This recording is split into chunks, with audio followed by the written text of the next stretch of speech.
El contrabando de gasolina ha convertido las estaciones de servicio de los estados fronterizos en escenarios de disputa constante.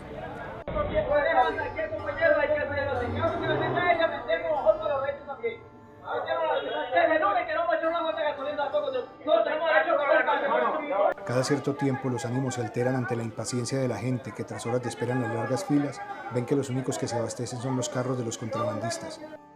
Los encargados conjuntamente de dar orden a la distribución del combustible son los militares y la policía. Sin embargo, en la frontera ordena el dinero y el remedio resultó peor que la enfermedad. Los contrabandistas evitan las filas cancelando 30.000 bolívares, alrededor de $5.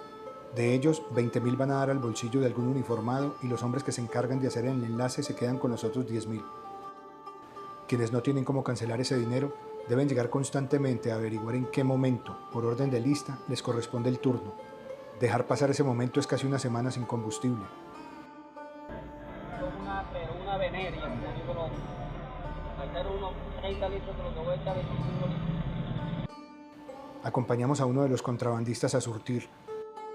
En el enlace ingresa en la parte posterior y luego de recibir el dinero lo divide y sale a buscar al uniformado que le corresponde, también por turno, quedarse con el dinero. Esta vez le corresponde a un miembro de la policía que da luego la orden de que ingrese el auto en el que nos movilizamos. Y de inmediato estamos en el tanqueo, $1 bolívar por cada litro. Es decir, la gasolina que transporta un carro cisterna como este, con capacidad para 10.000 galones, cuesta 38.000 bolívares, el equivalente a 16.000 pesos colombianos o $5.50. Pero la indignación de la gente no es porque los uniformados estén haciendo dinero con la gasolina, sino porque no despachan equitativamente a todos.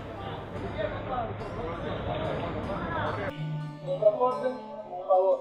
Los transportes, un favor. Pero un transporte, 6 favores.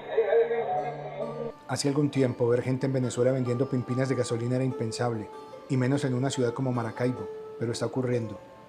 Para combatir el contrabando, el gobierno ha instaurado un chip que solo les permite a los venezolanos abastecerse cada cierto tiempo.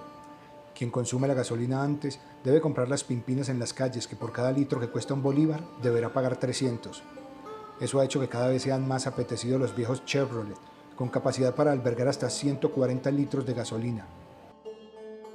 4 millones. Así coñetados, ya están en 20. Lo que ha subido los carros de verga. Valen para acá, pero para afuera no vale un coño. En Caracas ese carro no vale un coño. Un negocio que no solo ha hecho de las ciudades fronterizas un museo de autos viejos que no han dejado pensionarse, sino que han convertido en toda una odisea conseguir gasolina en el país que flota sobre una de las mayores reservas de petróleo en el mundo.